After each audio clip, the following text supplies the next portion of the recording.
Olá, espero que todas e todos estejam bem. Hoje eu propus que a gente faça uma conversa com a Ana Lídia, para a gente falar um pouquinho sobre o trabalho dela, a pesquisa dela, e a gente vai começar se cumprimentando e apresentar um pouquinho de cada um.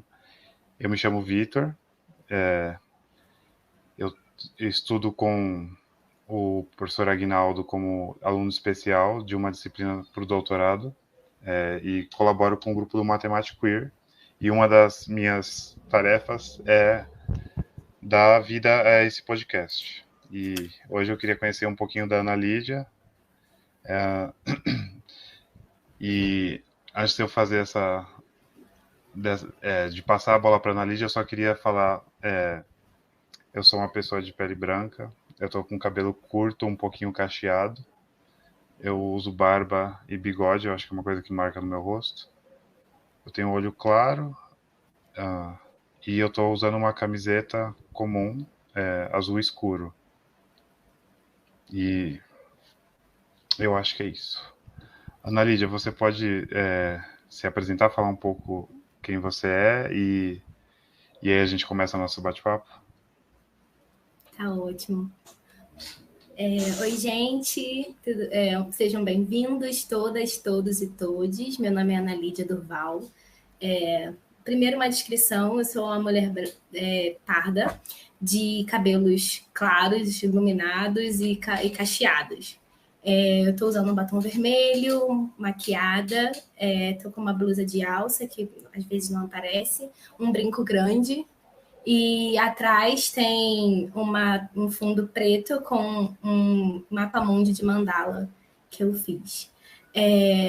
Então, eu até tenho um script aqui, mas né, gostaria que fosse mais um bate-papo mesmo. Pensando primeiro assim, nessa pergunta que o Vitor me fez, né? Quem é a Ana Lídia? Eu gosto de pensar mesmo nessa integralidade de existir, né, enquanto pessoa. E isso vem muito do que eu trago também na minha dissertação. Cada um de nós, assim, temos muitas formas de se mover no mundo, né? E ninguém é definido por um aspecto único da sua vida, né? Seja ele profissional, familiar, afetivo, religioso, enfim.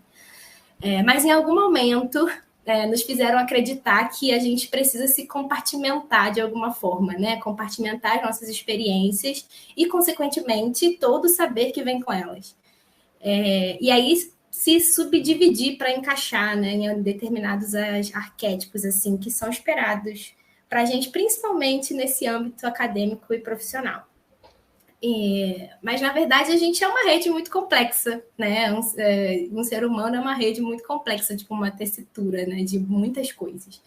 E aí é com essa infinidade de possibilidades, né? Que são indissociáveis entre si, que eu tento trazer a minha escrita, que ainda é muito tímida nesse lugar. Mas eu tento trazer um pouco da Ana, que não é só profissional, né? Mas também uma pessoa mesmo. E então, assim, começando essa fala, eu quero ressaltar alguns pontos da minha trajetória profissional. Alguns deles é que eu sou técnica em informática, formada pelo Cefet no ensino médio, sou licenciada pela UFRJ em matemática e mestra em ensino de matemática recentemente pelo PEMAT, que é um programa de pós-graduação da UFRJ também. E sou membro da Matemática Queer desde que eu voltei para a FRJ no final da minha graduação. E toda essa minha formação, né, em especial a inicial, ela não foi só na FRJ, eu também passei no meio da graduação por uma outra universidade, que é a Universidade Federal da Grande Dourados, o FGD, que a gente abrevia, no Mato Grosso do Sul, e que me fez crescer muito como profissional, como professora, como pesquisadora, principalmente, né? Porque lá que surgiu o meu tema de pesquisa e os meus primeiros passos nesse caminho, que ainda era muito novo para mim, né? Até a gente estava nesse processo de se construir professora de matemática, e aí eu também encontrei esse lugar de me construir pesquisadora, né? E eu comecei lá esse início de jornada com o professor José Wilson dos Santos, que foi meu primeiro orientador, mas logo eu tive que retornar para o Rio, e aí o professor Aguinaldo, né, abraçou a minha pesquisa. Então eu tive esses dois homens brilhantes em meu início de carreira, que realmente foram muito assim essenciais para a minha construção como pesquisadora e para a pesquisa que vocês veem hoje um pouco mais delineada, né, com os caminhos mais nítidos assim. Então, mas para além disso, eu sou a Aninha, né, a primeira da dupla de 2 filhas de uma família cristã muito simples, de Nova Iguaçu, uma cidade da Baixada Fluminense do Rio de Janeiro. Nós, eu e minha irmã, crescemos numa casa cheia de muita arte, um lar cheio de arte, e que em diversas formas, assim, música, poema, artesanato, dança. Então, a criatividade e a poesia sempre foram nossas companheiras de vida, assim. E mesmo né, diante dos estudos, a gente tenta carregar isso, essa herança que veio dos nossos pais, da nossa família. Mas avançando um pouco mais, e talvez o que fica mais visível aqui na minha pesquisa, e que marca, né, o meu lugar de fala, antes disso tudo, né, eu sou mulher. E uma mulher que traz na sua pele, na sua alma, né, muitas cicatrizes, das vezes que, mesmo muito nova, né, a violência me alcançou, né, às vezes dentro da minha própria casa, né, por vezes. E dos estigmas também, né, que só a minha competência profissional não foram suficientes, não foram capazes de vencer em alguns momentos que eu, né, me lancei nesse mundo profissional, e aí, às vezes, a aparência, o fato de ser nova, de ser mulher, não me deixaram alcançar alguns lugares profissionais, assim, ensino médio, por exemplo, que acabaram, né, me afastando de alguns cargos que eu tinha competência, que eu ouvi que tinha competência, mas que só pelo fato de ser mulher eu não assumiria. Então, diante, né, disso tudo, mas, assim, são partes que me construíram, que foram negativas, mas acabam fazendo parte de quem eu sou. Só que dentre elas, né, trago também muitas vezes que sobrevivi, muitas vezes que recomecei, muitas vezes que voltei a sonhar, e isso, esse esperançar também fica, eu tento deixar ficar evidente na minha escrita e na minha pesquisa. Né? Então, eu escrevo hoje por mim, mas também pelas mulheres que me fizeram ser quem eu sou. Escrevo também pelas outras mulheres, né, que para que elas encontrem formas de viver e não de existir somente nesse mundo que, por muitas vezes, é rude e violento com a gente, né? Então, essa é um pouco da Ana Lídia, com 2 N's e Y. E o que aparece mais, né, quando eu estou nessa versão pesquisadora que vos falo agora. Eu acho super importante a gente começar a falar, inclusive, sobre pesquisa, falando sobre quem a gente é, de onde a gente vem, o que nos move, né? Por que essa pesquisa trouxe esses caminhos para você, né? E como os caminhos da sua vida te levaram a produzir esse tipo de pesquisa. E aí eu queria que a gente não vai necessariamente se apegar às questões somente, né? Mas eu acho que eu vou deixá-las expostas aqui na telinha para nortear a conversa, assim a gente vai passando. E então, eu queria que você falasse um pouquinho sobre o seu trabalho de mestrado e como essas oficinas que você ofereceu se tornaram material para esse seu estudo, por gentileza. Tá. Vamos lá. Então, meu tema de pesquisa tem o livro didático de matemática como objeto de investigação, né? E parte do pressuposto que há a utilização desse material como um instrumento de formação e de transformação da conduta das pessoas, né? De conduzir a conduta das pessoas. Isso porque, mais do que matemática, a gente ensina, né, outros aspectos da vida, tanto na nossa postura como, né, professores ou professoras e professores de matemática, quanto na utilização desse objeto, né, que veicula muitas mensagens socioculturais e generificadas, né, especificamente falando. Então, na minha pesquisa, eu olho em especial para a figura feminina, mas essas mensagens culturais e sociais estão em todo momento construindo, formando subjetividades, né, em diversas identidades de gênero e identidades outras também, né, raciais e outras questões interseccionais que acabam nos formando mesmo como pessoas. E aí isso define o que é normal, o que é anormal, como a gente pode diferenciar, né, o que é aceitável, o que deve ser excluído, o que deve ser negado, o que não deve aparecer, né, completamente silenciado pelos livros. Então a gente começa a mapear, a destrinchar, a evidenciar esses mecanismos que estão no livro didático, especialmente de matemática, e que são utilizados para encurralar as meninas nos comportamentos, nas ambições, nas ocupações que são socialmente aceitáveis para elas. E como o livro tem sido um obstáculo, né, para as meninas, que como o livro limita essa projeção delas num espaço que seja para além do doméstico ou do cuidado, né, ou do familiar. E mantém o conhecimento, especialmente o de matemática, como antitético à feminilidade. Né? Então, não tem como você conciliar a razão e a racionalidade com o ser mulher. E aí são essas coisas que eu tento botar em movimento na minha pesquisa, né? São evidências que a gente encontra o tempo todo, que as pesquisas também apontam, e partindo dessas ideias que a gente desenvolve todo um pensamento.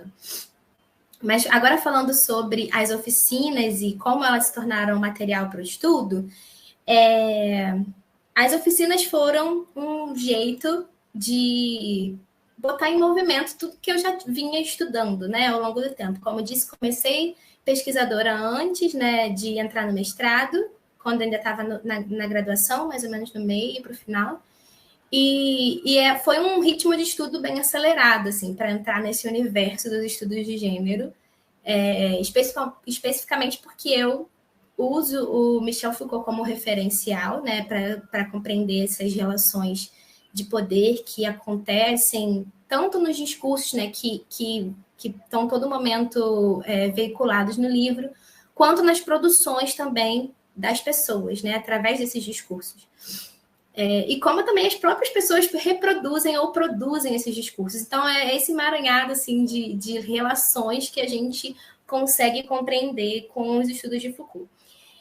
E aí as oficinas vieram nesse intuito, assim, de, primeiro, propagar essas discussões, né? Tentar colocar em movimento para além da escrita, para além de um texto acadêmico, mas realmente afetar pessoas, né? Realmente pensar para fora dos muros acadêmicos, assim, que a gente tem segurança, né? Também fazer isso ecoar em outros lugares, principalmente dentro da escola, que é onde essas discussões precisam chegar com mais ênfase.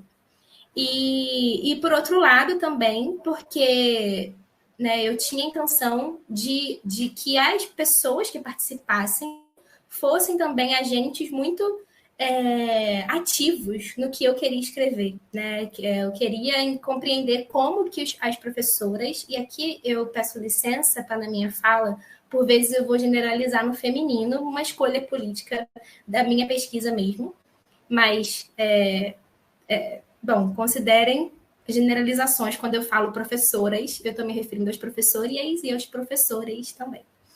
Então, Ana, eu tinha pensado oi, numa Vitor. perguntinha que eu acabei não escrevendo, mas eu gostaria que você justificasse o porquê dessa escolha. Pode ser? Sim, claro. Então, como eu tenho foco na figura feminina, eu quis, né, fazer essa generalização específico para as meninas, né, para as mulheres.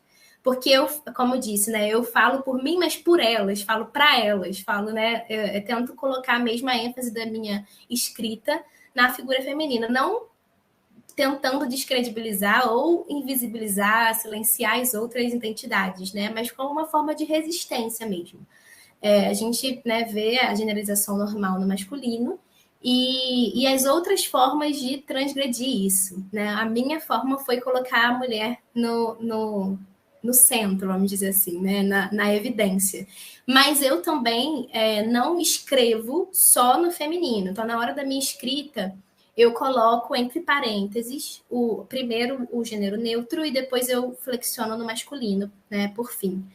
Porque, por outro lado, eu também não queria invisibilizar as outras identidades, né? Então, na escrita, eu faço esse movimento de considerar todos, todas, todes, né? Mas na minha fala, para não ficar muito cansativo, toda hora, né, flexionar nas três, eu opto por fazer essa flexão no feminino.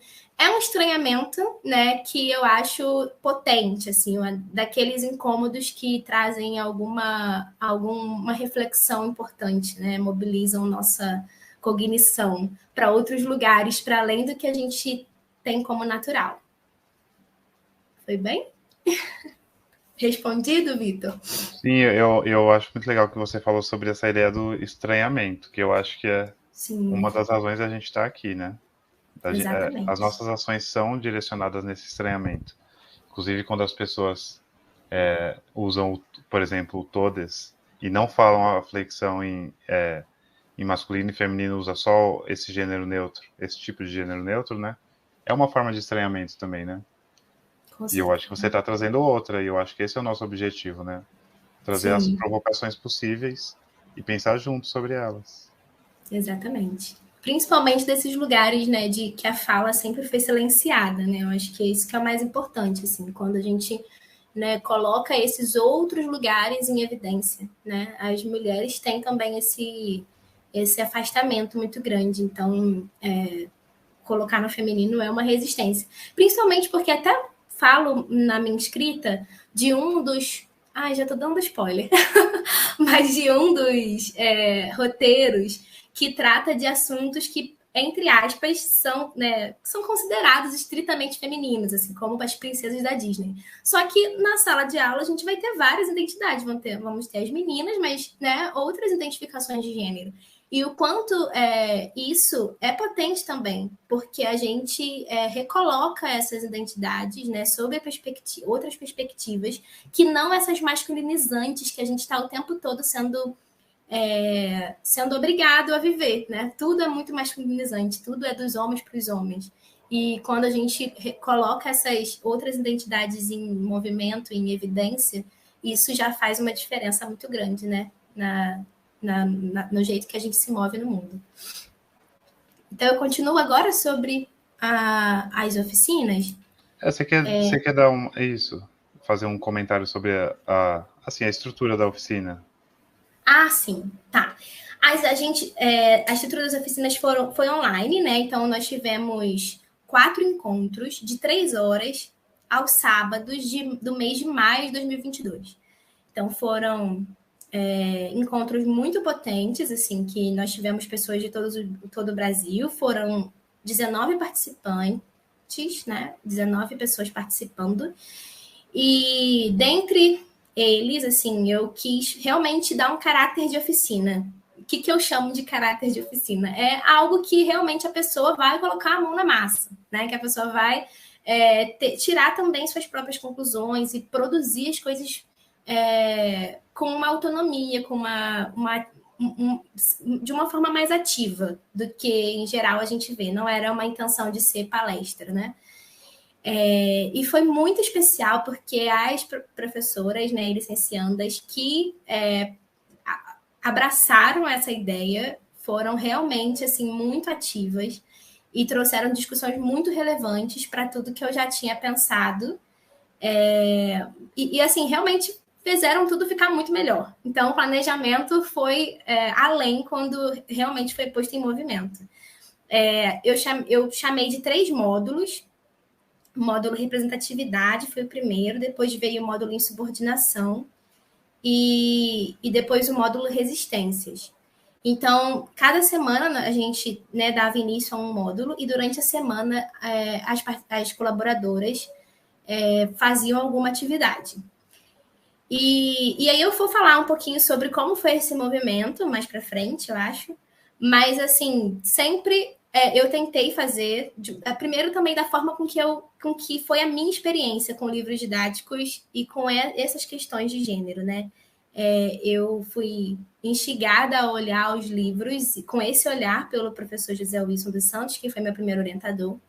E aí, assim, na minha cabeça eu tava com aquela ideia, poxa, a gente já tá em pleno século XXI, né? Não vou encontrar nada interessado. Tipo, não vou encontrar a mulher no fogão e cuidando de filhos só, né? Eu vou encontrar alguma coisa interessante, assim, que seja, né, que realmente esteja nesse lugar de potência.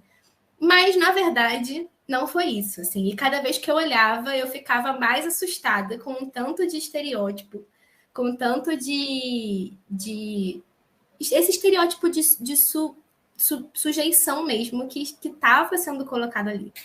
E aí eu tentei reproduzir esse estranhamento com as colaboradoras da pesquisa.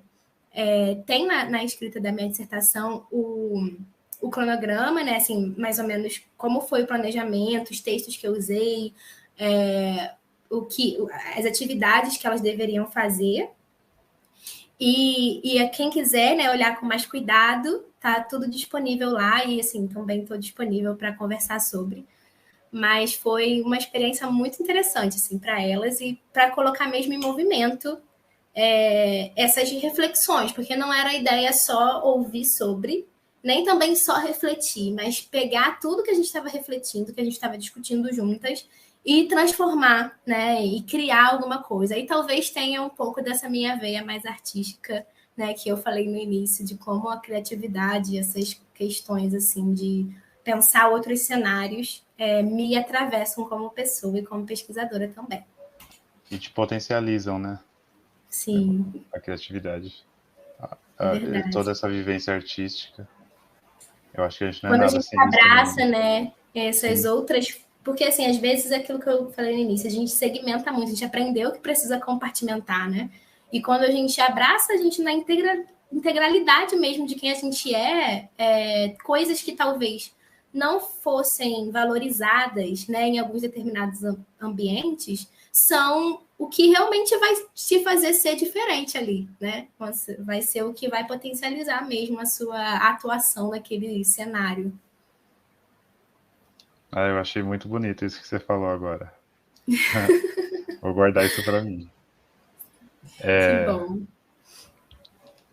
Eu tinha pensado então, se você pode comentar um pouco então sobre como essa representação das mulheres nos principais livros didáticos de matemática atuais, assim, sobretudo os que você analisou, né? Sim, tá. Então, eu falei um pouco sobre essa experiência do meu primeiro contato, né, com o livro, que foi muito gradual, né? Enquanto eu olhei a primeira vez, eu estava muito cética sobre a existência desses estereótipos, até que eu realmente fui analisando, fui lendo pesquisadoras que falavam sobre, né? E aí parece que o olhar realmente ficou apurado para perceber essas questões. Então, primeira coisa para responder essa pergunta é um convite a vocês, né? Olhem os livros didáticos com esse olhar, vasculhem, investiguem, olhem as pesquisas que falam sobre e vejam se elas realmente fazem sentido, né? Porque mais do que acreditar no que eu estou falando aqui, eu acho que a experiência é muito interessante desse lugar de você olhar com esses olhos o livro didático de matemática, né? Olhar as imagens, os contextos, o que é trazido, mas também o que não é trazido, que também é importante. Fala muito sobre que livro a gente está construindo. Então, eu fiz esse movimento com as colaboradoras da pesquisa e foi muito positivo, assim, os retornos, né, delas, no sentido de que elas realmente falaram que era natural. E aí, quando começaram a pensar sobre, perceberam o quanto foram, né,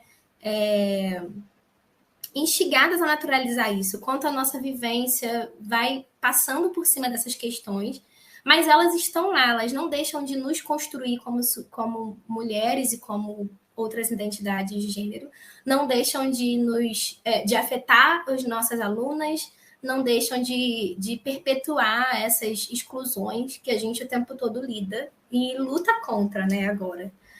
E aí é isso, assim, em primeiro momento, um convite a você olhar com esse olhar para os livros, e tentar estranhar mesmo aquilo que o Vitor falou, né? Estranhar o que está acontecendo ali em relação a essas coisas, essas questões generificadas. E depois, assim, o que eu posso dizer do que eu vejo e também do que as pesquisas já feitas com muita excelência, principalmente no Brasil, tem pesquisadoras muito boas que falam sobre isso, apuraram, né, meu olhar nesse sentido. Então, a gente vê, assim, as mulheres com uma posição de sujeição, muitas vezes, mas também um estereótipo muito forte de feminilidade, restrito a essa questão de fragilidade, de cuidado, né, de um ambiente completamente doméstico, ou então recluso, né, nunca aberto e com possibilidades ampliadas, mas sempre nesse lugar de fechar mesmo, né? Uma associação muito forte com o maternal. Então, tudo que é maternal, tudo que é de cuidado, tudo que é para realmente aprender a ser mãe, né? Aprender a cuidar da melhor forma possível, é associado à mulher. Então, vem aí uma devoção muito grande à família, né? Essa questão de garantir que a mulher seja justa e afetuosa, que seja abnegada e incansável, no sentido de que, por mais que ela tenha múltiplas tarefas, ela precisa estar sempre inteira para continuar a cumpri-las, né? Sem se cansar. A gente vê também essa oposição, né, dos meninos com o poder de explorar mais, de ser livres, de errarem, e as meninas num lugar de se conter mesmo, de não errar, de pensar muito. E principalmente isso quando se trata do conhecimento matemático, né? A postura que é demonstrada das meninas em relação ao conhecimento matemático e dos meninos em relação ao conhecimento matemático é oposta. Assim. Os meninos têm essa característica de errar mais, de arriscar mais, e geralmente são as figuras, né, os personagens no livro que acertam as contas, que não precisam de ajuda, que têm uma afinidade com o conhecimento matemático. Já as meninas, por sua vez, o conhecimento matemático para elas é restrito a aquelas operações e conhecimentos que se usam nas tarefas domésticas, são aplicados o tempo todo em tarefas domésticas, em divisão de comida, em receitas, e são os personagens que erram as contas, que precisam levantar a mão para pedir ajuda, que são, né, cortadas pelos colegas em todo momento. Então, assim, não estou falando coisas que eu criei da minha cabeça. Tem pesquisas reforçando isso, por mais absurdo que pareça, né? Porque no primeiro momento eu falando assim, você pode não acreditar. Mas é por isso que o convite fica mais uma vez: olhe o livro, né? Vasculha, vai checar se realmente é isso. E é assustador que a gente encontra, de verdade. E é isso que constrói o imaginário dos nossos alunos o tempo todo, né? E quando a gente pensa nas consequências que isso traz, fica mais assustador ainda. Sim, eu imagino. Tem um papel muito importante, né? Esse tipo de representação e sem esse olhar crítico, um pouco mais trabalhado, né? As pessoas deixam passar. E aí eu queria Exatamente. pensar assim, já que ouvir você falando me lembrou de alguns exemplos que eu participei de uma outra oficina sobre representação de gênero em livro didático recentemente com a Mariana e a Cristina Brecht na USP. E aí a gente viu alguns exemplos e aí eu queria te provocar com esses exemplos e saber a sua opinião sobre. Em um Sim. deles, eu vou só narrar, né? Em um dos exemplos, tinham meninos e meninas em uma imagem do livro didático e os meninos iam usar trena e outros objetos de medida para descobrir, acho que o tamanho da sala, enquanto a menina ficava só registrando no papel tudo que o menino falava. Essa era a representação. Tinha duas meninas registrando e os meninos estavam espalhados pela sala, fazendo medições, experimentando. E um outro exemplo que eu vi era uma sorveteria, tinha uma menina e um menino, e a menina falava assim: eu quero comprar um sorvete. Aí o sorveteiro fala R$ 4. Ela fala, eu vou querer. E você, coleguinha, você não vai querer também? Aí o menino fala, eu não vou querer não, eu tô querendo economizar. Ela diz assim, mas é tão barato.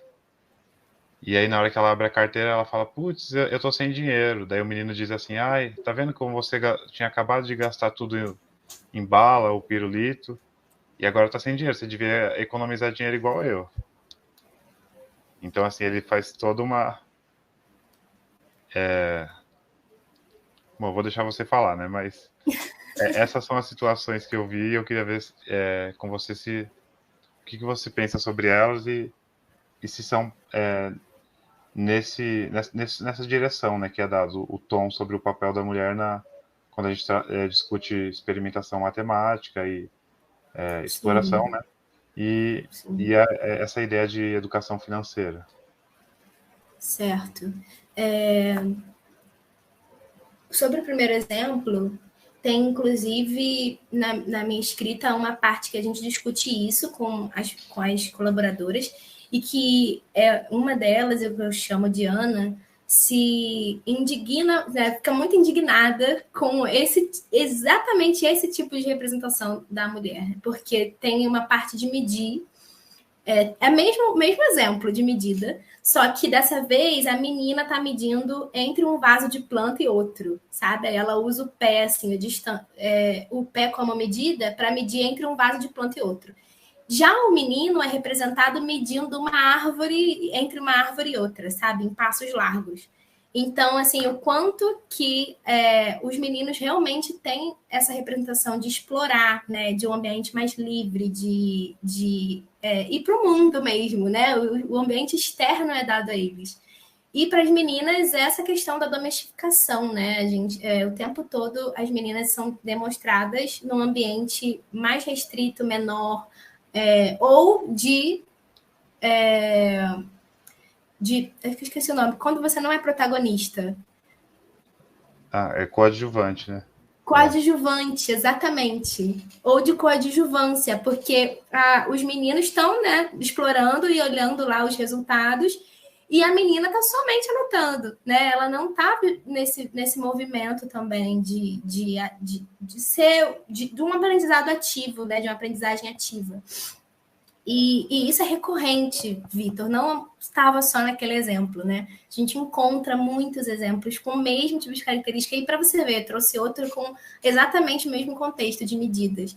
Então, os livros reproduzem isso muitas vezes. Primeiro porque a gente vai até falar um pouco disso mais para frente, é uma questão de mercadoria, né? O que já está ali aprovado, o que já está tudo certo, eles não mexem muito, fica sendo só reproduzido, né, mexe um pouquinho dali, um pouquinho daqui para melhorar, mas para não perder essa vendagem garantida. Então, são contextos reproduzidos muitas vezes, que a gente vai ver o tempo todo acontecendo. E por isso que são necessárias essas denúncias. Sobre o outro exemplo, tem uma pesquisa muito boa sobre educação financeira que eu trago na minha dissertação, mas que eu trouxe antes na escrita do meu TCC, que eu acho que é Entre Mesas e Cofres o nome. Eu só não lembro o subtítulo, mas esse é o título.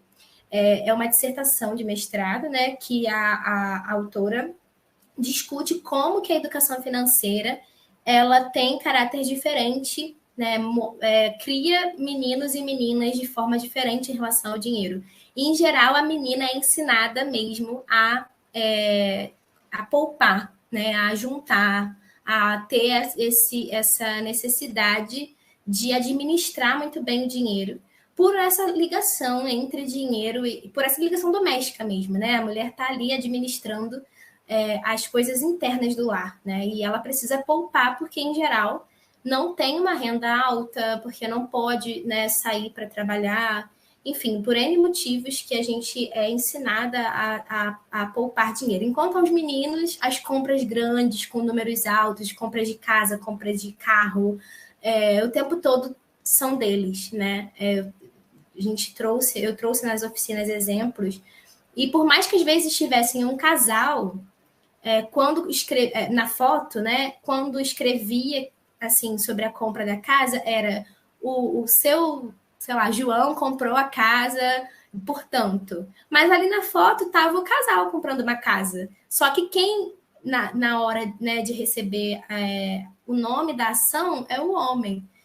E as mulheres estavam nesse mesmo livro representadas com quantias menores, como, por exemplo, foi na feira para comprar não sei o quê, né? E aí tinha até uma que tinha que pensar em como administrar o salário dela para dar conta das despesas domésticas da feira, da filha que precisava de remédio, enfim. Essas limitações de espaço acontecem em vários âmbitos, né? Tanto realmente no espaço corpóreo das pessoas, né? O quanto o corpo pode se expandir, né? Os meninos expandem o corpo no mundo, né? E as meninas precisam de um lugar restrito, seguro, e ai delas, né, que fujam desse lugar, que ainda são culpadas pelas violências que podem sofrer do lado de fora. E isso se aplica também em relação ao dinheiro, em relação a filhos, em relação à profissão, né? A gente vê essa reprodução dos ambientes muito, muito delimitados mesmo. E se a gente tem esse panorama, quais são as possibilidades de mudança que você vislumbra, né? Então, quando a gente pensa no livro didático como um instrumento de libertação, quais são as formas que a gente pode trabalhar isso? Sim, essa pergunta não é nada simples de responder. A gente nem sei se tem uma resposta, mas alguns apontamentos, né? Primeiro que a gente precisa reconhecer, eu acho que talvez essa consciência que eu tento trazer com a minha pesquisa, e que outras pesquisas também tentam trazer, que o livro didático é uma ferramenta pedagógica que vai para além dessa questão pedagógica e de acesso, né, de democratização da informação, vamos dizer assim. Ele é uma mercadoria de lucratividade grande, especialmente no Brasil, né? E que veicula normatizações, que são esses padrões socioculturais que a gente tem como norma. E assim, escrevo isso e falo aqui que o livro didático ele tem um passado, né? Tem até um autor que fala isso, um passado, acho que é Prete o nome dele. E também um presente que não qualifica para uma educação libertadora. Então, quando a gente olha o passado do livro didático e olha o que tem sido construído por livro didático, a primeira impressão é essa, né? Que ele não tem sido construído para uma educação libertadora. Mas que dentro dessas negociações, desses aliciamentos, das hesitações, das resistências que acontecem na ordem do discurso, e toda sorte de influências assim que atravessam o livro, a gente, as verdades que a gente constrói e que nos constrói o tempo todo, é possível, né, eu defendo que é possível encontrar propostas pedagógicas que pensem esse livro como um instrumento de libertação, né? Mas o primeiro passo é esse, reconhecer como ele tem sido usado, para que aí, a partir dessa conscientização, a gente consiga transgredir o que está sendo posto em discurso, assim, em questão, está sendo o tempo todo anunciado. E aí, o que eu penso, né, sobre esse lugar de libertação é realmente repensar os lugares, repensar as representações, né? A proposta da minha pesquisa é mais do que incluir as mulheres no discurso, é mais do que fazê-las aparecerem no livro, porque isso já aconteceu, né? Numericamente, se você for contar o número de vezes que aparecem as mulheres, o número de vezes que aparecem em representações masculinas, tem ali uma pseudo-igualdade, né? Um equilíbrio. Mas como essas representações se dão, que me interessa, mais do que a quantidade de vezes que elas se dão, entende? É a qualidade, é o que está sendo falado por trás. É como essas representações estão aparecendo, né? Que tom, que imagem elas estão criando, que memória afetiva elas estão recuperando.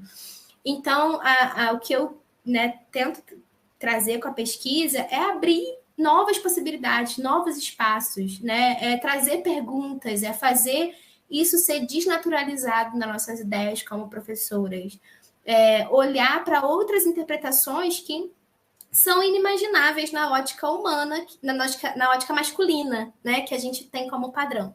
Então, é esse o lugar de representatividade, de espelhagem, mas principalmente de resistência, né, ao que é posto como norma em relação às meninas. Mas isso pode ser aplicado para outras identidades de gênero também.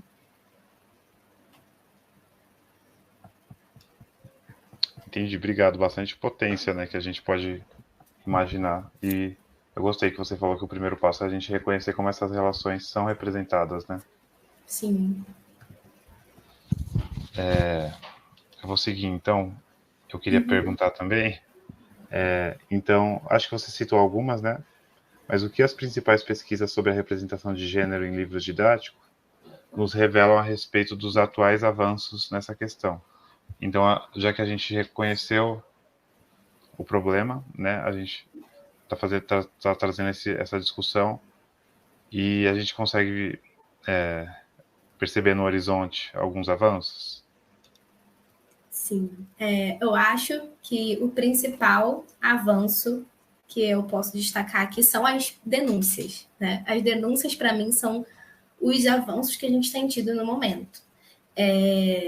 Claro que, assim, há sempre aquele a mais, né? Aquele quê de inquietação, que foi justamente o que me fez dar essa cara para as oficinas, né? A cara de criar, de pensar em outras formas, que é a pergunta, e o que a gente faz com isso, né? A gente entendeu que tudo isso acontece no livro, a gente viu isso acontecendo, mas o que a gente faz para modificar esse cenário que é tão real, né? Que nos perpassa o tempo todo.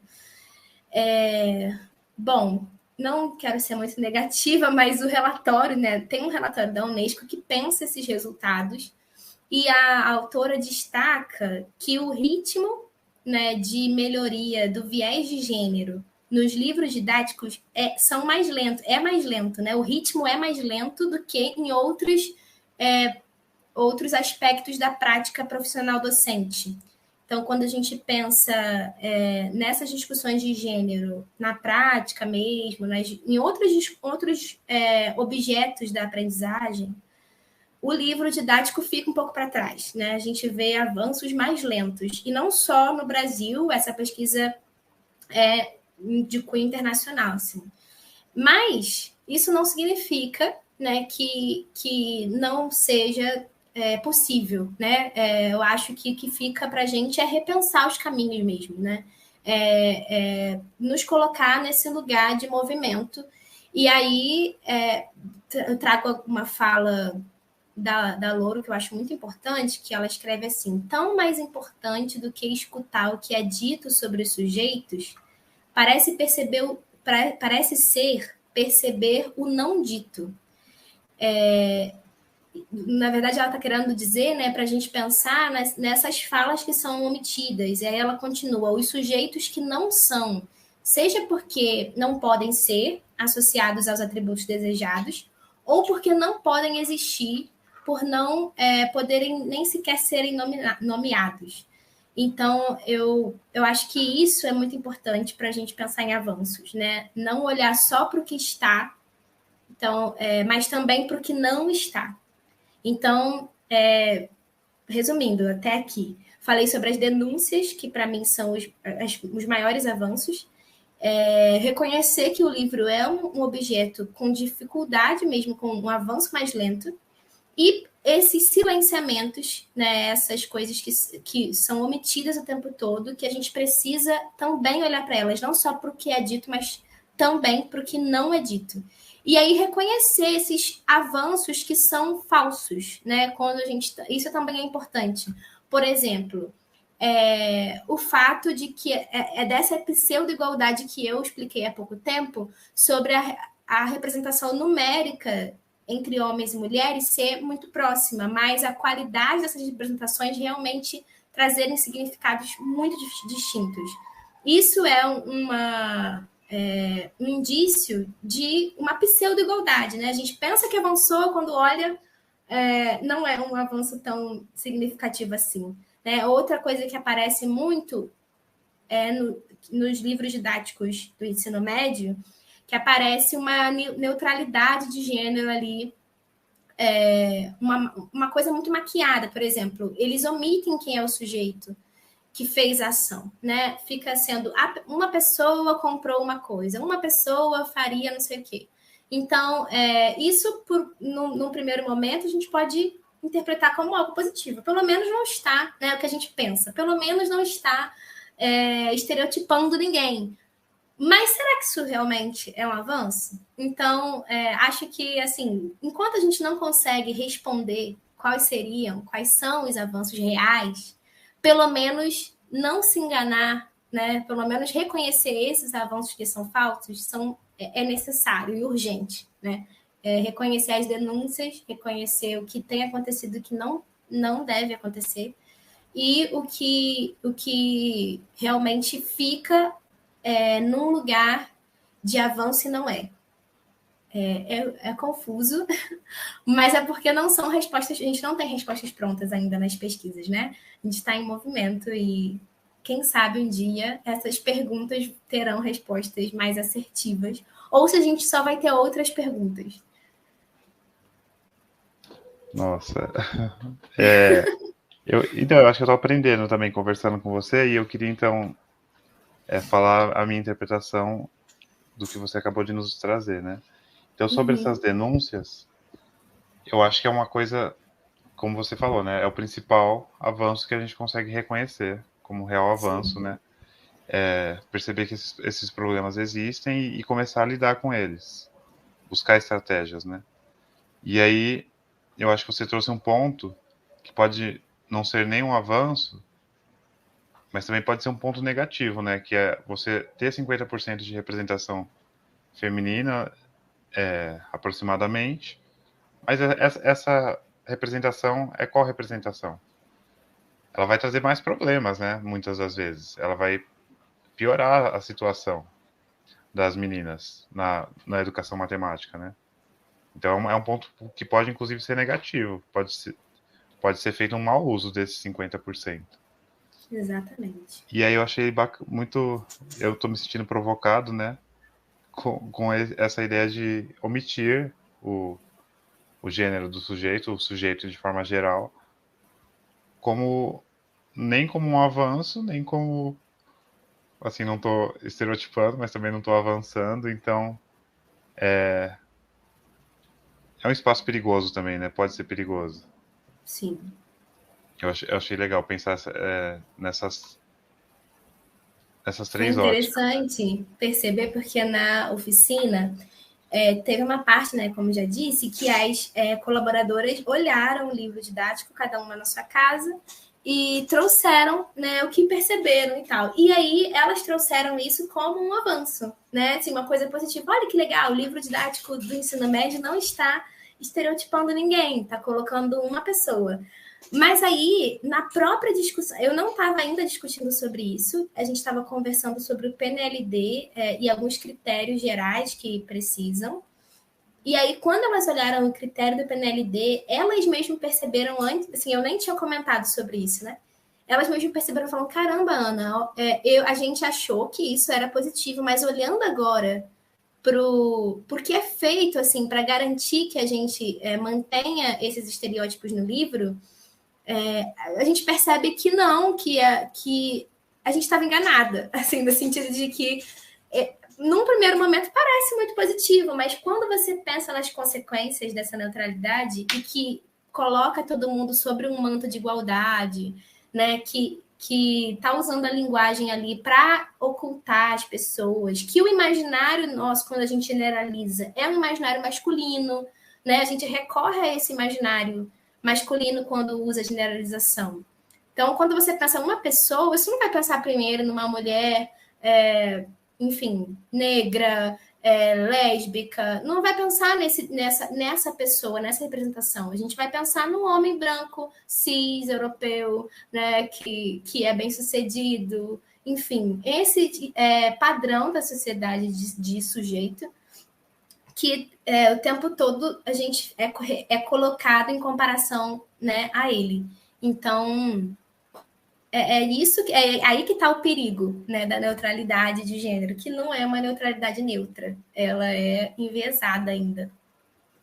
Eu acho isso me fez pensar em uma pergunta que eu vou trazer daqui a pouco, mas que é sobre as etapas, né, da educação básica. Porque se você já consolidou uma forma de ser do menino e da menina, o que um pode, o que o outro não pode fazer, e você não discute mais e nem desconstrói nada, por exemplo, nas etapas do ensino médio, que você falou que é ensino médio, né, se eu não me engano. Sim, sim. Então você está colaborando para a manutenção desse status, né, dessas relações de poder, essas relações de gênero, para que elas se mantenham como elas Exatamente já isso. foram colocadas e construídas nas etapas. E aí mais para frente eu vou querer que a gente volte a pensar um pouco mais nessas etapas da educação básica. E Combinado. aí, ainda sobre as oficinas, você Uhum. colocou uma pergunta e eu queria que você discutisse um pouco sobre ela, que é como então podemos nos insubordinar criativamente? Eu acho bem legal você já ter trazido esse termo. Inclusive, né, falar sobre criatividade nas suas vivências. E como a gente pode fazer isso então diante do que está posto nas representações de gênero nos livros didáticos de matemática? Certo. Essa é uma daquelas perguntas que a gente só responde com outras perguntas, né? Acho que não tem respostas prontas mesmo. Na verdade, eu defendo que muitas das perguntas que soam, que ecoam na minha pesquisa, não têm respostas prontas. E, assim, nem devem ter, porque precisam considerar, né, quem são as pessoas, quem é aquele público, qual é a turma que você está falando, qual é... Enfim, são muitas variáveis. Mas dentro do contexto que a gente pensou, com as colaboradoras que se dispuseram, né, a participar desse trabalho, a gente encontrou algumas possibilidades de responder, né, isso. Primeiro, eu queria falar um pouco sobre como foi, né, esse movimento. A gente, num primeiro momento, eu fiz um apanhado sobre o que a gente entende de estudos de gênero e como eles se relacionam com a matemática, enfim, uma parte mais teórica, para colocar todo mundo, assim, entendendo um pouco sobre os mesmos conceitos, né, do que eu estou falando quando digo estudos de gênero, educação matemática, o que a gente toma como pressupostos, né, nessa discussão. Depois, nesse mesmo dia, eu trouxe um pouco do que as pesquisas diziam, né, sobre o livro. E aí, as colaboradoras foram para casa com essa tarefa de olhar os livros que elas tinham acesso e realmente investigar, né, de forma própria o que os livros diziam para elas. Tentei não direcionar muito também, né, mas especificamente em relação à figura feminina, mas o que elas viam ali, que fotos elas poderiam trazer, que textos elas poderiam trazer, né, para discutir em grupo. E aí, depois que a gente fez esse movimento de discussão do que elas mesmas encontraram nos livros, a gente foi olhar os PNLDs. Então, o que os PNLDs diziam, né, sobre o que o livro deveria ter, né? Quais eram esses lugares, como deveria ser tratada essas questões, né, nos livros didáticos. E aí, depois de olhar as diretrizes, a gente entrou nessa questão da insubordinação criativa, que é uma proposta de ação que duas pesquisadoras brasileiras, estou aqui abrindo o nome delas, porque eu achei, que é a Beatriz D'Ambrosio e a Celi Lopes, que elas trazem como uma proposta mesmo de reinvenção do educador matemático, né? Elas trazem como uma proposta de ação mesmo, do como o pesquisador e o professor podem se posicionar diante dessas questões que as burocracias da escola não dão conta, que, né, essa evolução que a escola se perdeu, sabe? Que ficou meio que parada no tempo. Como o professor pode se insubordinar, né? Pode criar outras possibilidades, pode... elas até falam um pouco sobre ser mais participante, ativo, crítico e responsável, né? E trazer mesmo essas discussões para o coletivo e pensar como solucionar problemas educacionais que emergem com outras com outros instrumentos que a burocracia da escola muitas vezes não nos oferecem, né? Que os scripts, os documentos, por vezes não nos dão apoio suficiente para solucionar. Então, essa ideia de insubordinação criativa, né? Apesar de meu histórico ser muito criativo, uma ideia de outras pesquisadoras, e é uma ideia específica, né? Essa insubordinação criativa. Realmente, elas pensaram esse conjunto de ações para que o professor e o pesquisador realmente tenham possibilidades para além do que se é praticado normalmente na escola. Aí elas chamam de ações reflexivas para exercer a profissão de forma digna, responsável e comprometida com a melhoria da vida humana. Então, é muito interessante esse texto, ele é belíssimo de ler, o texto da Beatriz D'Ambrosio e da Celi Lopes. É um texto muito bonito mesmo, e que nos dá assim, muita potência, muitas ferramentas para pensar para fora dessas caixinhas tecnocráticas, enfim, técnicas e burocráticas que a gente tem que seguir na escola. Só para não me perder da pergunta que a gente estava. Bom, tá. Só a última coisa que eu queria falar sobre isso. Mais um apontamento, né? Que assim, já que a gente não consegue responder para todos os casos e possibilidades como se insubordinar, pelo menos eu defendo que essas transformações que a gente almeja, elas não estão numa realidade alternativa, sabe? Numa dimensão, assim, inalcançável, fantasiosa e desconexa da realidade, né? A gente quer buscar no chão do mundo real, assim, nessas possibilidades que a gente tem, né? Nessas disputas de espaço com as verdades que já estão aí circulando e que nos produzem o tempo todo, e que a gente também produz, formas de se insubordinar, né? Formas de escape, formas de contraconduta, formas de resistência mesmo nesse lugar. Então, acho que aproveita um pouco do que o Paulo Freire fala, entre denúncias e anúncios, né? Sempre a gente vai estar entre denunciar e anunciar, e esperançar possibilidades. Ele fala que o mundo não apenas ele está sendo. E o papel dos homens no mundo é o de que constata e intervém. Então, acho que esse é o nosso papel como professoras e pesquisadoras, né? Constatar e intervir. Ele fala que a gente precisa estar aberto ao inédito viável. Então, assim, não é uma coisa ideal que nunca vai acontecer, sabe? É uma coisa inédita que a gente busca, que a gente está lutando para alcançar, mas que ainda assim é viável, que pode acontecer, que pode transformar, assim, a nossa prática, né? Nosso dia a dia, e como essas meninas vão se projetar daqui para frente. Muito bacana. Eu acho que pensar essa insubordinação é importante, né? A gente, como você falou, né? Reconhecer que a gente tem esse potencial, ao invés de aceitar tudo de forma passiva, né? E o chão da sala de aula é um espaço em que a gente pode trazer isso, né? Que as professoras e todos os educadores têm essa possibilidade, né? De não apenas entender que as coisas são como elas são e a gente não poderia fazer nada, né, a respeito. E eu achei legal destacar o que você falou, que é que são prontas, potencial. acabadas, e que... Sim. E que, na verdade, coletivamente a gente consegue transformar isso, né? A gente consegue se potencializar e perceber essa capacidade que a gente tem e os nossos potenciais. Achei que você trouxe isso em algum momento da sua fala, eu queria destacar. Achei bem bacana.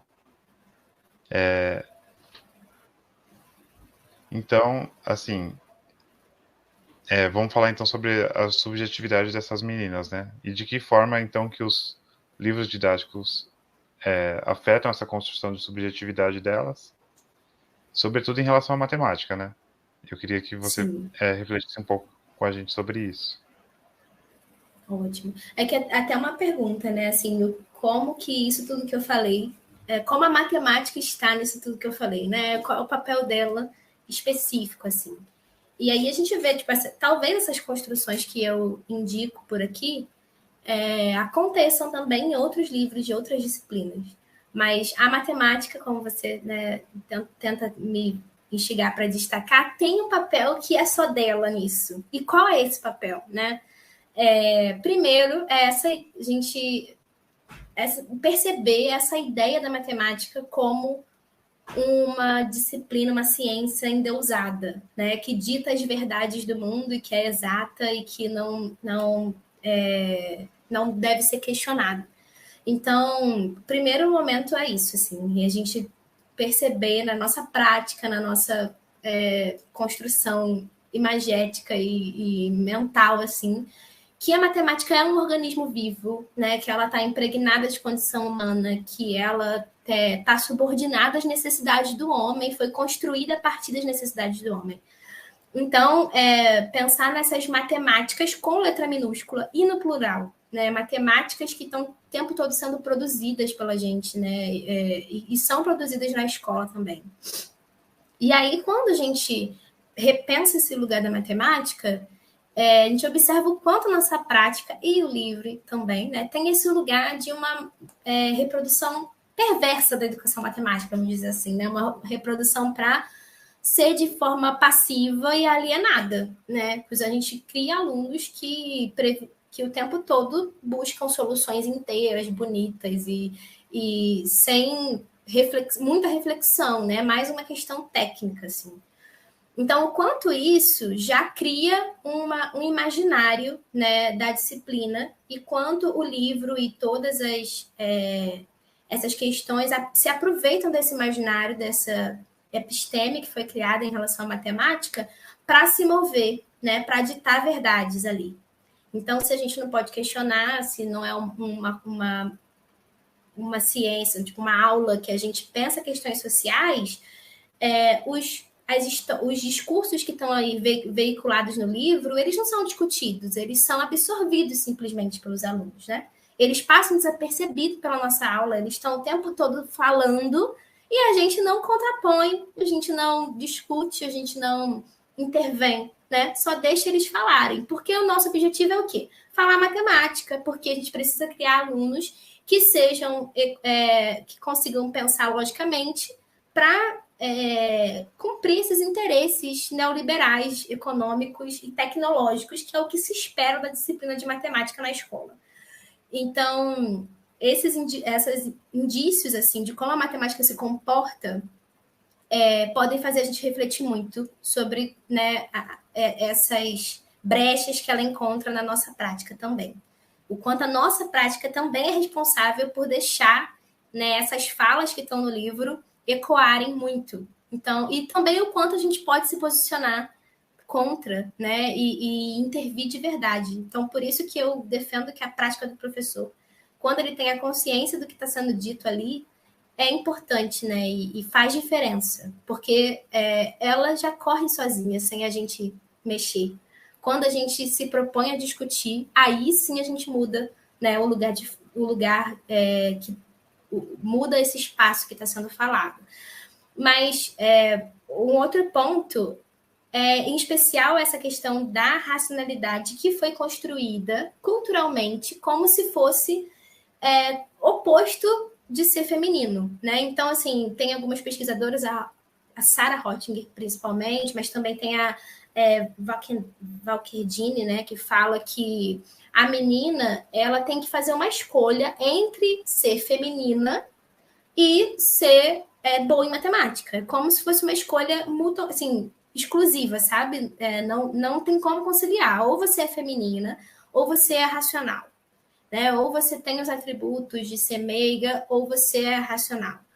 Então, isso é uma das coisas que a gente carrega nas aulas de matemática, né? E acaba fazendo limitando esse espaço de autoprodução das meninas. Elas não conseguem perceber caminhos para serem meninas, para serem, né, sei lá, qualquer possibilidade de feminilidade que a gente esteja falando, que também isso é um assunto delicado, né? Porque não tem um padrão de feminilidade por aí, mas a gente sabe que ele precisa também ser desconstruído. Mas entre ser meninas e pensar matemática, a gente não tem artifícios culturais para conciliar essas duas realidades. E aí que entra, né, essas possibilidades, pensar outros lugares, né?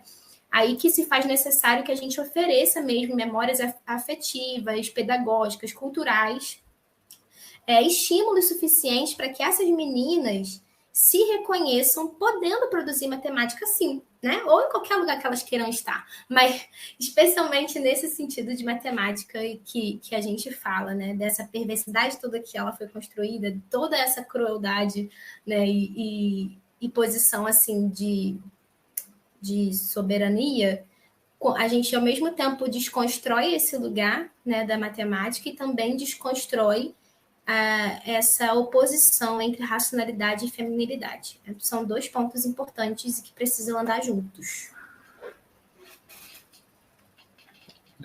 Eu pensei em alguns pontos enquanto você estava falando. Aí eu acho que eu vou falar algumas coisas e talvez jogar a bola de volta para você. Ok. Então, eu acho que você começou falando de uma coisa que eu acho bem interessante, é sobre o poder, né, que a gente reconhece na matemática. O poder que a matemática em si, ela traz para a gente, né, socialmente, que a gente vê ela, né, que é atribuído socialmente. Então, como que a gente constrói essa subjetividade da menina se ela não tem acesso a esse poder que é tão vislumbrado socialmente? E aí, nessa disciplina que eu estou fazendo como aluno especial, a gente fez um estudo sobre uma pesquisadora chamada Gutierrez. Eu não vou lembrar agora o primeiro nome dela, mas ela fala sobre a gente repensar esse poder, né, como com um tensionamento, um questionamento. O poder da matemática é uma matemática que serve para resolver o que na nossa vida? Qual é o papel dela no mundo, né? Que perguntas ela é capaz de responder e quais perguntas ela não é capaz de responder? Eu acho que quando a gente reconhece o poder real e não o poder imaginário, esse poder, acho que quase ilusório, sabe? Que a gente tem na matemática, acho que é um passo para a gente fazer essa desconstrução. E eu achei muito legal que você falou sobre as questões sociais que elas estão embutidas ali, né? E ou a gente vai questionar elas ou a gente vai só reforçar, ou vai manter elas do jeito que elas estão, que é uma coisa que a gente conversou agora há pouco também, né? Em alguma pergunta anterior. Então, tensionar também esses problemas sociais. E levar em consideração, né, como você falou também, o contexto das nossas alunas, dos nossos estudantes de forma geral. Como que eu lido as questões sociais que eu tenho nos meus materiais didáticos, que eu tenho na minha sociedade, no meu currículo, né, levando em consideração aquele meu grupo de com quem eu trabalho, né, enquanto professor. E aí, assim, continuando, né, eu achei muito interessante você pegou, acho que um ponto muito preciso, né, sobre a construção dessa subjetividade a partir da racionalidade, né, como sendo algo excludente entre feminilidade e racionalidade. Eu achei muito potente você trazer isso, mas também é muito doloroso, eu acho, pensar isso. E aí eu acho que eu queria trazer jogar a bola de volta para você sobre isso, que é talvez sobre as etapas da, da educação básica de novo. Antes de chegar nessa questão, eu acho que eu estou me sentindo bastante provocado por ela também. Porque no ensino fundamental, eu consegui acompanhar assim, ensino fundamental e ensino médio na minha vida, e eu vejo que no ensino médio, eu acho que eu tenho, por outras razões, né, meninas mais provocadas a estudar, a se debruçar um pouco na matemática, mesmo que elas já tenham cristalizado que elas são piores, eu vejo que elas se arriscam um pouco mais. Sendo que, por exemplo, no ensino fundamental 2, eu vejo boa parte das meninas nem tentando. Assim, não se sentem motivadas a tentar participações em discussões sobre os temas, sobre os problemas que a gente traz. Quase sempre a maioria são os meninos. Então, por isso que eu queria jogar a bola de volta para você. Se você reconhece nas etapas da educação básica, esse problema, né? E assim, como você falou, são muitas perguntas que vão trazer mais perguntas, então você não precisa me dar uma resposta pronta, mas só Sim, promover a reflexão, extremamente.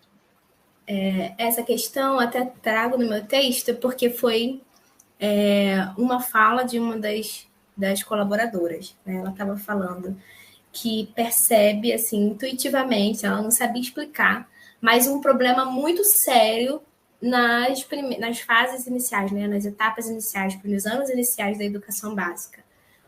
Que quando a gente vai escolher mesmo o livro didático, nos parece, assim, no primeiro momento, que a quantidade de estereótipos é muito maior, né, do que quanto mais inicial é a série. Então, é como se fosse mesmo inversamente proporcional, sabe? Quanto maior o nível da etapa de ensino, né, menos estereótipo tem.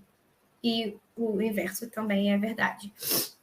E aí, quando a gente olhou também para essa questão do ensino médio, que eu já falei, né, há pouco tempo, dessa tentativa de generalização, isso fica ainda mais reforçado. Então, a gente começou a perceber indícios de que isso possivelmente era uma verdade, assim, tipo, era uma coisa a se considerar.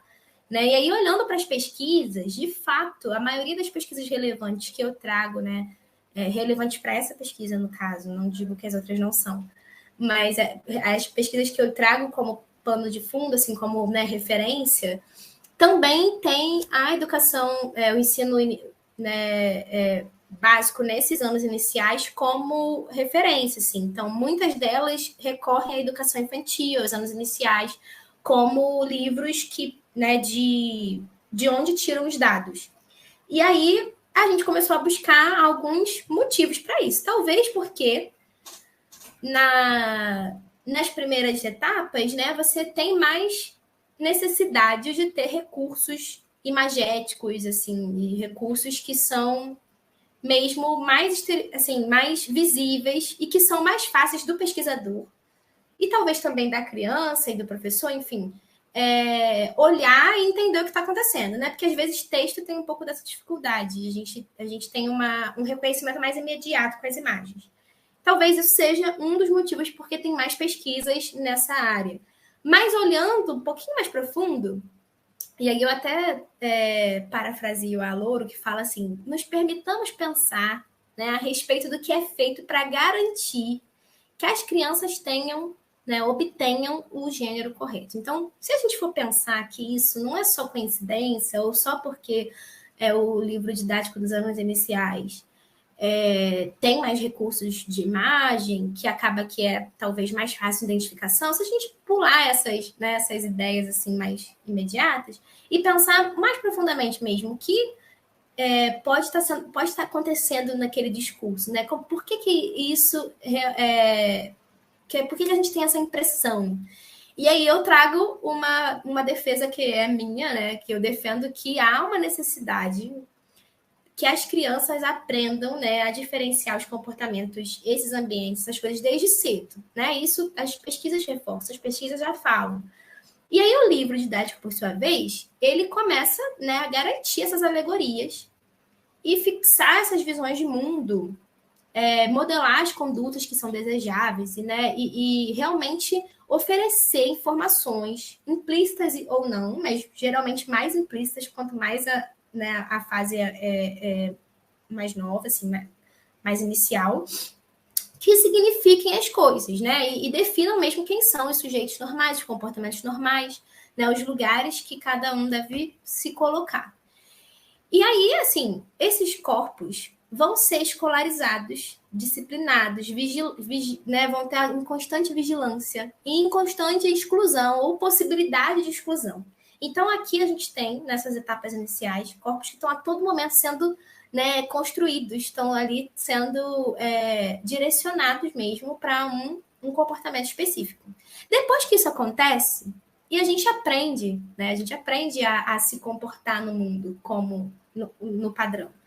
Depois, uma vez que isso está solidificado, a gente não precisa mais construir de novo. A gente só precisa recorrer a essas memórias, né? Recorrer a essas memórias que são afetivas, sociais, culturais, que a gente já construiu, que já estão solidificadas, que já fazem parte da ação dos sujeitos, né?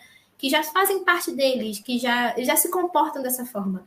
Então, não precisa mais de um investimento maciço, né? Só preciso manter.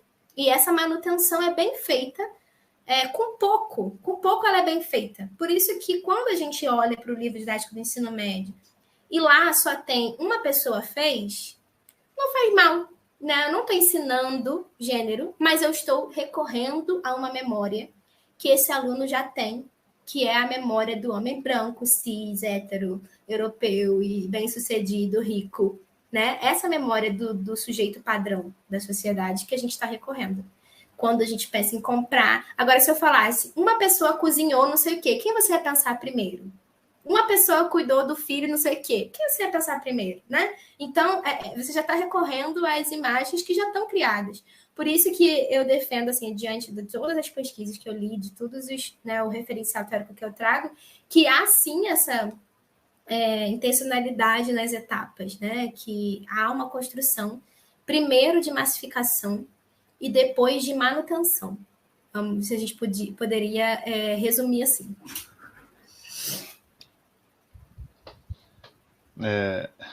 Não, eu tô adorando, porque eu realmente sinto que eu tô aprendendo nessa nossa conversa. E, e aí eu queria fazer apresentar uma reflexão que eu fiz a partir do que você falou também. Uhum. Então, essas imagens, elas são construídas, né? E aí eu acho que eu tenho uma provocação para fazer sobre por que eu acho que isso acontece no ensino infantil e no ensino fundamental 1. E aí esse padrão depois do ensino fundamental 2 e ensino médio, e aí mais para frente, a gente pode ter isso como algo que só precisa dar mais da manutenção, né? Achei interessante isso. E inclusive de eu fazer a oficina, de eu participar da oficina que a Mariana apresentou, eu pensava assim, nossa, mas o livro didático tem esse potencial todo né, de interferir na subjetividade das crianças, mesmo assim, ele sendo com imagens e problemas bem ruins, né, nesse sentido que a gente está trazendo. E assim, eu estou estudando pedagogia, estou na metade do curso, e o meu irmão, ele dá aula para ensino infantil e ensino fundamental 1. Eu tenho discutido isso com ele, essas coisas. E ele me contou que, como ele dá várias disciplinas, ele não tem um referencial tão grande assim, não sei nem qual é a palavra, mas assim, um repertório, eu acho, para trabalhar atividades. Então, o livro didático tem um significado muito maior, eu acho, nas etapas iniciais em relação às demais, porque eu, no ensino fundamental 2, assim, muito raramente eu vou usar só o livro, sabe? Eu gosto muito de criar bastante coisa e trazer coisas renovadas, sabe? Eu não me apego, mas eu acho que é diferente para alguém que tem que lidar com todas as disciplinas, né?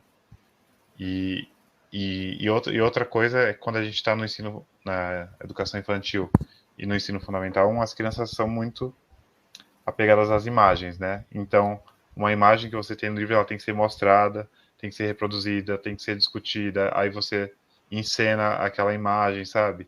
Então, eu acho que tem um poder estrondoso, né? Se comparado a esses outros anos de manutenção que vem para frente, que vem a seguir, né?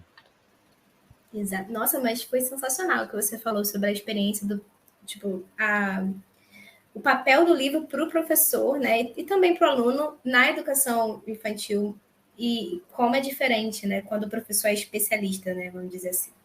Então, isso eu não tinha me atentado, é uma coisa muito interessante que eu acho que realmente faz muito sentido.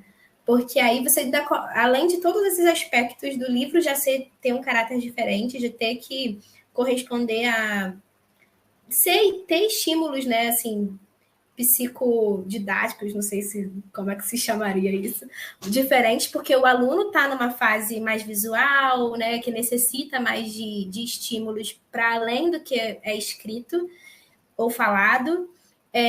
E aí, quando você recoloca o próprio livro e a experiência do professor, né, a forma como que ele lida com o livro e utiliza o livro em jogo, isso fica ainda mais potente, né? Assim, e e problemático ao mesmo tempo, porque reforça essa defesa que eu trago, né, da questão massiva, né, no ensino fundamental mais inicial e que vai só se transformando em manutenção quando a gente vai subindo as etapas.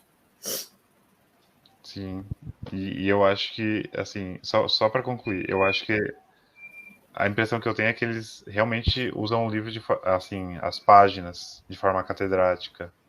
Então, vou seguir essas páginas nessa semana, aí vai ter outra semana, vou usar essa página, essa página, essa página. Então, a organização das rotinas semanais, ela, de alguma forma, usa o livro, assim, atrela o livro, assim, no jeito bem interligado. Sendo que, como você falou, né, como a gente é especialista, é muito mais fluido, na minha opinião. E aí a gente pode pensar, então, agora, em outro aspecto que eu queria conversar um pouco, era sobre... Então, quais são os problemas sociais que a neutralidade de gênero ocasiona? A gente falou um pouquinho sobre isso, mas eu queria que você trouxesse um pouquinho mais, e como documentos oficiais, como o PNLD, podem contribuir com esse processo. E eu acho que talvez sejam perguntas de natureza diferente, mas se você conseguir fazer uma liga para a gente. Não, elas estão próximas porque as diretrizes, né, dos livros são, hoje em dia, que a gente, no Brasil especificamente, o PNLD, que é o Programa Nacional do Livro Didático, ele regula, né, a qualidade do livro didático e quais vão ser. É um edital, né, que vai escolher que livros o governo vai comprar para distribuir nas escolas. Então, observa que, além de uma questão didático-pedagógica, né, assim, a gente tem também uma questão editorial e de vendagem e de mercadoria mesmo, tudo atrelado ao mesmo documento. E aí, pensando como isso se relaciona, né? Eu já tinha falado um pouco sobre os livros do ensino médio e o que as nossas colaboradoras perceberam sobre essa tentativa de neutralizar o gênero, excluindo o sujeito que fala, né, que age, que compra, das ações nas situações que o livro traz como aplicações na vida real. Então, assim, tem um esforço de neutralizar ali quem é aquele sujeito para tirar, né, a intenção talvez seja não errar estereotipando. Mas aí será que isso realmente é um avanço, né? Essa que fica a dúvida, assim.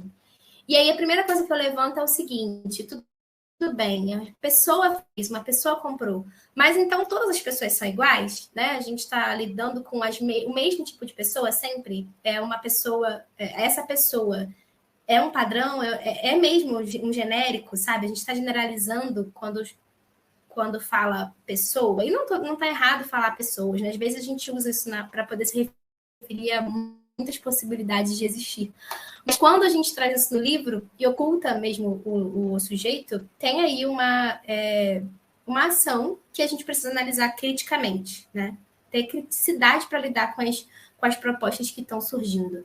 E aí é isso que eu digo, tipo, a primeira impressão é positiva, de avanço. Mas quando a gente pensa que isso remete ao imaginário já construído por essas etapas do conhecimento que a gente acabou de discutir, que vieram massificando, né, ideias e comportamentos e endereçamentos, quando a gente fala pessoas, a gente está recorrendo a esse imaginário, a esse sujeito padrão. Então, defendo isso, assim, que acaba que não é uma neutralidade, a gente está recorrendo ao mesmo imaginário de pessoa, o mesmo imaginário de sujeito, que é o padrão da sociedade, sabe? Nunca vai ser uma pessoa que foge dessas, uma pessoa dissidente dessas normas. E aí, outra coisa, essa questão acaba, né, perpetuando essa ilusão de igualdade e o imaginário normatizado da sociedade. Né? Outra questão também é que as questões de linguagem precisam estar o tempo todo recebendo nossa atenção, né? Inocente pensar que a linguagem é uma tentativa somente nobre, que não tem intenções por trás, né? A gente usa a linguagem para diminuir, para excluir, para silenciar. E aí eu trago uma fala da Louro, da Guacira Lopes Louro, que ela diz assim: ao não se falar a respeito deles e delas, talvez se pretenda eliminá-los ou eliminá-las. Ou, pelo menos, se pretenda evitar que os alunos e as alunas ditos normais os conheçam e possam desejá-los. Então, mais do que a gente realmente retirar e colocar como, né, um gênero neutro, uma pessoa neutra, a gente tem que pensar por que a gente está retirando essas pessoas, sabe? E quando a gente retira, qual é a intenção, né? E a quem se refere quando a gente pensa numa coisa geral? Como eu já... a Hottinger, Sarah Hottinger, ela também encontrou isso nas pesquisas dela, é uma pesquisadora norte-americana, e ela traz dois motivos pelos quais essa questão da neutralidade é preocupante. Primeiro, porque a construção cultural patriarcal, né, estabelece a masculinidade como representativa, tanto de si mesma quanto, né, de qualquer outra posição. Enquanto se eu falasse no feminino, ela é representativa só de si mesma, ela não representaria um homem, por exemplo, né? Então, por isso que a minha fala, quando eu generalizo aqui professoras, pesquisadoras no feminino, é como se até eu estivesse excluindo outras identidades, mas tipo, não é reconhecido, o feminino não é reconhecido como generalizante. E isso é uma construção que a gente faz linguisticamente, né? Desde que nasceu, que tem aprendido a linguagem. Então, esse é o primeiro ponto. A estrutura da linguagem torna a masculinidade essa representação genérica de tudo. Então, quando eu falo uma pessoa, a primeira coisa que eu penso é um homem. E o segundo ponto que ela traz é que assim, generalizar não contraria os muitos anos de socialização que esses alunos, que essas alunas e que essas professoras receberam, né? Então, assim, as meninas precisam de investimentos, de estímulos intencionais para que elas consigam se reconhecer em outros espaços, para que elas consigam ampliar seus limites discursivos, para que elas tenham outros terrenos de autoprodução, né? E consigam finalmente conciliar a sua feminilidade com a capacidade de pensar matemática, que toda hora nos é negada.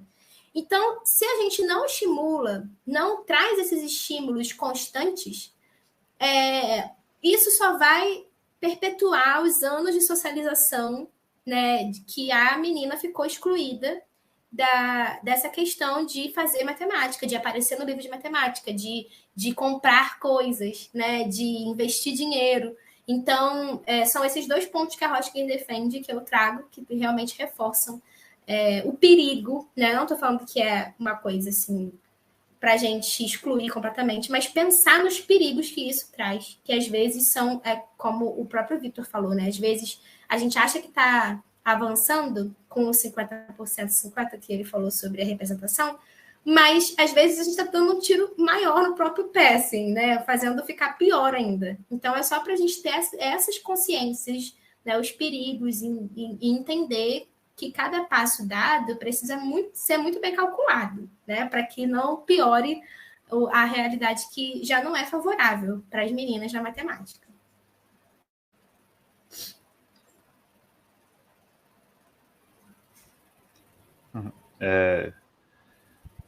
Me chamou a atenção, então...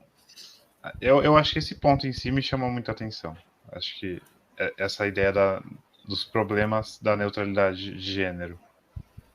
E o que a gente traz na nossa imaginação, né? O que é o generalizante. E aí eu queria falar... Bom, o que mais me chamou a atenção, uma das coisas, é essa ideia de que isso talvez tire o potencial do ser, né? Então, se eu falo que uma garota, uma menina, uma mulher, ela tá fazendo determinada atividade, e aí, se eu mudo isso para uma pessoa, é uma forma de não mostrar o que essa menina poderia ser, não mostrar o que ela poderia fazer, ou se tornar, os desafios que ela poderia enfrentar e tudo mais. E aí acho que toda a sua fala me fez pensar numa coisa que sempre me incomoda, mas que eu não sei muito bem como lidar, que é quando a gente fala do aluno. E aí a gente fala sempre o aluno. E assim, a minha vida escolar inteira, as pessoas sempre falam sobre o aluno. Professores conversam entre si, é o aluno, conversa com o coordenador falando sobre o aluno.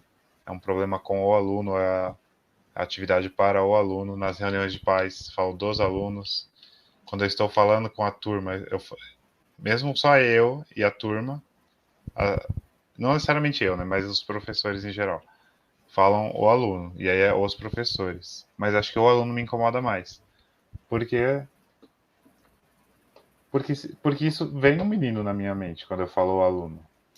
E, mas sempre dá um choque em mim porque eu tenho muitas alunas e, e que se encaixam talvez até mais na situação em que a gente está discutindo. Então eu sempre acho muito estranho, muito esquisito a gente falar de estudantes só falando o aluno. E, enfim, não sei se eu acho que dá para a gente pensar essa relação, mas assim, eu também não sei a resposta para isso. Sim. Porque acaba, né, sendo uma coisa mais prática, né, assim, também, de se falar, né. Por vezes, por exemplo, nessa minha fala aqui, nossa fala de 1h30, provavelmente a gente generalizou muitas vezes no masculino, né, porque a gente foi construído numa fala assim, né. E às vezes, se a gente não se força a pensar, eu falei, prometi que ia generalizar tudo no feminino. Com certeza eu furei muitas vezes, porque a nossa cabeça pensa no masculino sempre quando vai generalizar.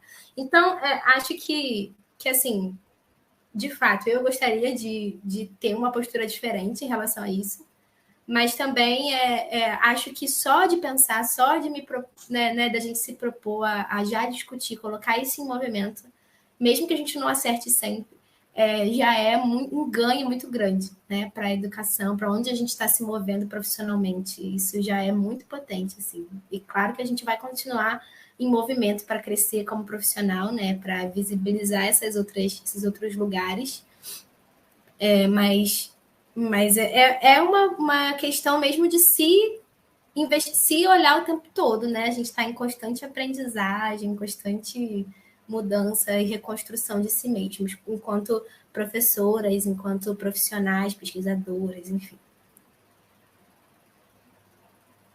E aí eu acho que a gente podia então ir para as nossas duas últimas perguntas. A Acho que essa oitava 8 a gente já falou, né, Vitor?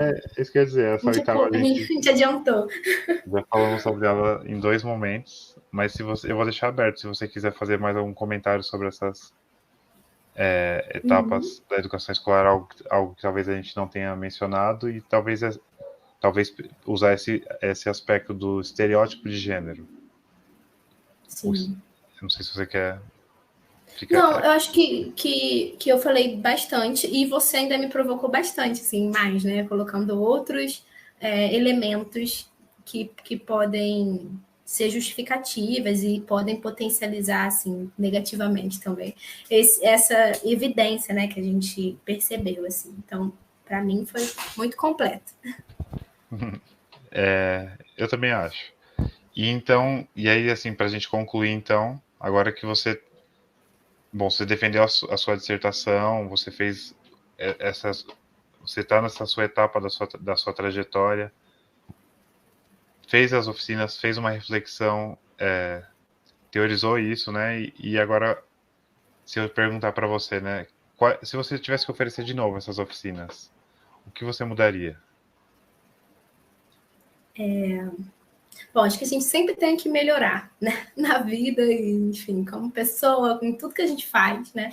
Sempre tem muitas coisas para melhorar. Mas eu considero que foram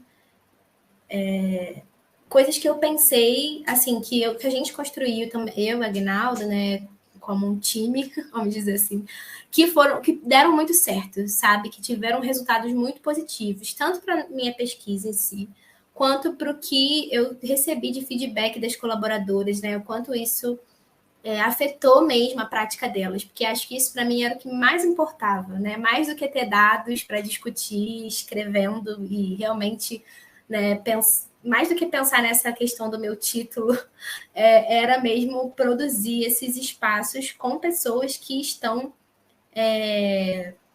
que estão vivendo matemática, que estão, né, educação, matemática escolar, assim, que estão produzindo conhecimento nesses alunos, nessas alunas.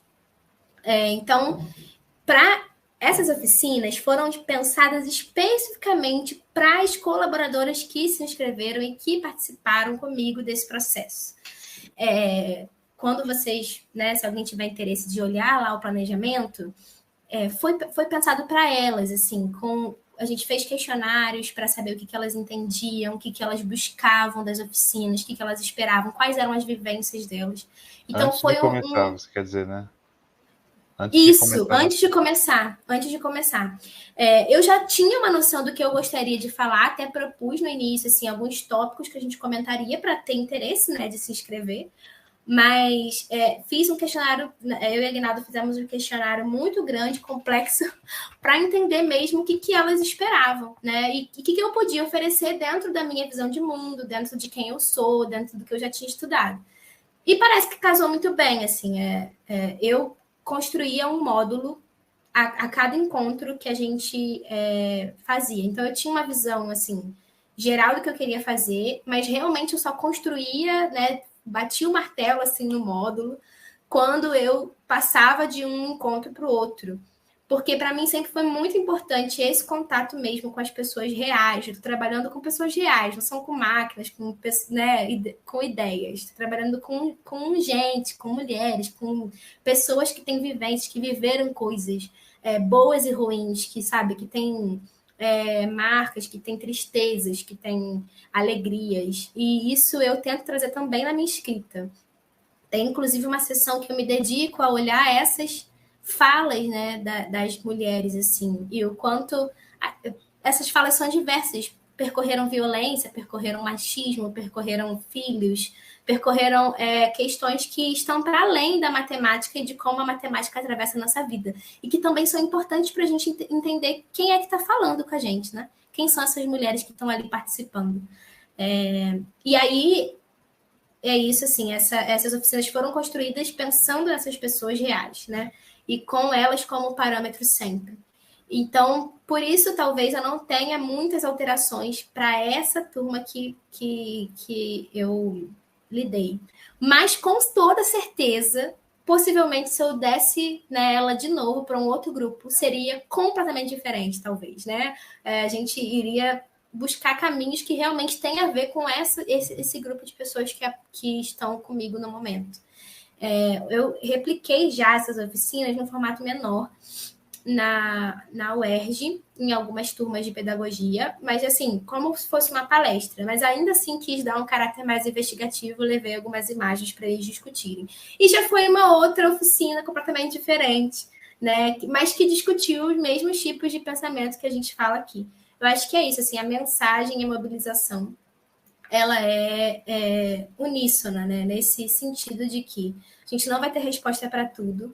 Eu quero realmente levantar perguntas, mas o que mais me interessa no momento é que professores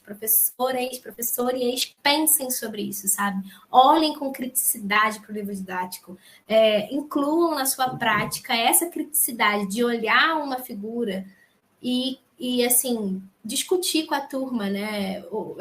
Porque as figuras não vão deixar de aparecer, como a gente viu a pesquisa da Unesco, né? O livro, ele anda em um passo lento, mas isso não é um destino imutável na nossa sala de aula, né? Mesmo o livro andando em passos lentos, nós, como professores, temos poder de intervir e de sinalizar isso quando aparece, né? E de provocar a turma e de realmente mobilizar mobilizar esse lugar de discussão que, em geral, é ignorado pelas professoras de matemática. Então, era só esses tópicos que eu tinha, assim, né? Que a gente sempre tem que melhorar, mas que essa questão de transformação mesmo viria junto com quem seriam as pessoas que estariam participando ali daquele momento. Desculpa, que isso tem tudo a ver, né, com o jeito que eu trabalho, com o que eu acredito que a gente faz educação. Eu acho uma boa postura diante da pergunta, sabe? porque a pergunta é o que você mudaria. E você relativizou, inclusive, a pergunta, eu achei ótimo. E assim, Talvez mudasse tudo. talvez não desse Dependendo tudo. de quem era, talvez mudasse tudo, né? E eu acho muito legal, porque assim, uma oficina, ela não deixa de ser uma formação de professor, né? E quando a gente pensa na formação de professores, eu acho que o que você fez foi exatamente o oposto de uma formação alienada, que são cursos, às vezes existem nomes, né? Mas um nome que aparece às vezes é curso de atualização. Então, são cursos e oficinas são oferecidas para atualizar os professores. Então, se considera que eles não têm bagagem nenhuma, descarta tudo que eles produziram e o que eles conhecem até hoje, parte do pressuposto de que o professor faz algo errado, faz algo desatualizado, então ele vai ser tomado assim do zero, e você fez exatamente o oposto disso. Eu E acho ainda legal a gente. culpabiliza, né, o profissional por muito dos problemas que a gente vê na educação, né? Às vezes Nossa, fica tudo nas costas das professoras e dos professores. sim, fica mesmo. E, e sendo que tudo deveria ser uma responsabilidade coletiva, né? Sim. E bom, eu acho que de forma geral é isso. Eu acho que eu agradeço bastante pela conversa e por você ter se disponibilizado para trazer todas essas discussões aqui. Desejo que você consiga ir cada vez mais além na sua pesquisa. Eu acho que você está numa trajetória muito interessante em, em aspectos que, inclusive, me tocam também, sabe? Que me provocam. E espero que a troca tenha sido bacana para você também.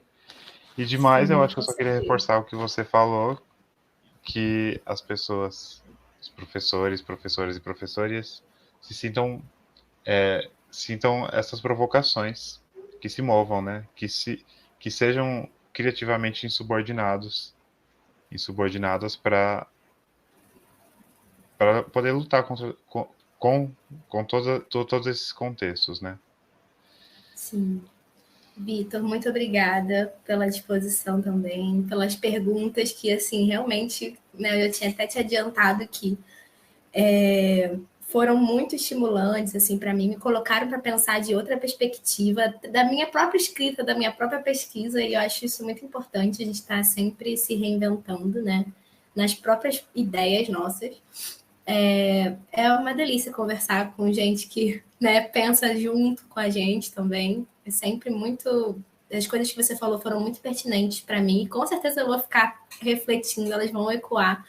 Eu acho muito interessante esses encontros, assim, sempre são quando a gente sabe, né, aproveitar e tirar o néctar, né, o melhor dele, são sempre muito especiais. Então, te agradeço mesmo como pesquisadora, como pessoa, por esse encontro.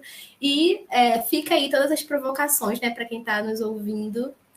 De fato, tipo, essa pesquisa que eu trago, sempre tento colocar nesse lugar de investigação mesmo, né? Esse caráter das oficinas eu tento trazer, tento provocar, né, que vocês para se incomodar mesmo com essa realidade que a gente experimenta, que a gente está o tempo todo naturalizando e só seguindo o fluxo. Então, eu acho que tem muita potência nos incômodos e quanto eles podem ser transformadores, né? Quando as colaboradoras da minha pesquisa trazem propostas de outros lugares que as mulheres podem ser colocadas, né? Outras representações femininas nos livros, eu tento rastrear um pouco do que incomodou elas lá quando elas olharam o livro didático para gerar esse tipo de resposta criativa, sabe? Então, assim, se incomodem com o livro, né? Deixa ele incomodar bastante vocês, né? Porque isso vai refletir na prática da gente como docente, como professoras, como educadoras, né? Assim, em geral. Isso vai refletir nas nossas vivências e o quanto a gente externa, né? E realmente direciona nossa prática. É isso. Se conseguir mobilizar de alguma forma, já venci, já alcancei objetivos assim da minha postura no mundo enquanto pesquisadora. Muito obrigada pela oportunidade e é isso. Obrigado mais uma vez, Ana. E obrigado a todo mundo que pôde acompanhar a gente, tirou um tempinho para nos escutar. E até a próxima. Até.